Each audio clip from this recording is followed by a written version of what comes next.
چگونه خودخواه نباشیم. خیلی خوش اومدین به اولین ویدیو من. شماره 1 شنونده خیلی خوبی باشین. فرض کنید شما ساعت‌ها دارین با یه نفر صحبت کنید و اون حواسش به شما نیست و بله دلتون میخواد اونو بکشین و خفش کنید. پس شنونده فوق‌العاده‌ای باشید. شماره 2 به دیگران کمک کنید. مهربون باشید. اگه کاری از دستتون برمیاد دریغ نکنید. برای انجام کارهای کوچیک و ساده که وقتی از شما نمیگیرن پا پیش بذارید و میتونین مفید باشید و همچنین این برای شما خیلی آرامش بخشه. پس انجامش بدید. شماره 3 داشتن تواضع. به خودتون مغرور نشین و توی جمع‌ها مدام راجع به موفقیت‌ها و پیشرفت‌های خودتون صحبت نکنید. اجازه صحبت به دیگران رو هم بدید.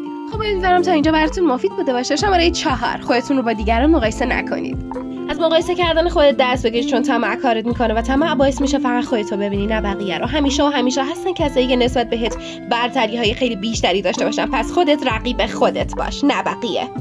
شماره 5 از دیگران تعریف کنید. وقتی دیگران از شما شروع به تعریف و تمجید میکنن بیشعور نباشید. تعریف رو بپذیرید و در مقابل شما هم از اون تعریف کنید، چون که اینجوری هم خودتون خوشحال میشید و هم دیگران رو خوشحال میکنید. الکی فتنه بپا نکن. ما همه اینجا این تا خودخواهی تو رو برطرفش کنی، پس درست رفتار کن. خدا وکیلی خوب حال میکنی و چیزی زیادت میدم. فالا کن. شماره 6 قدم باش. یکی از همش راحت تره. با یه مثال ساده شروع میکنی. مثلا تو این سیبو میگیری و به جاش باید چی بگی؟ بله باید بگی تانکس، ممنونم عزیزم. خب اگه نفهمیده باشه خیلی گاوی. 8 مثبت باش. الان لابد داری با خودت میگم خدای بزرگ ما تو ایرانیم چطور میتونیم مثبت باشیم؟ متاسفانه منم همینطور. اما ایراد گرفتن نمنه، غر زدن نمنه، انتقاد کردن نمنه.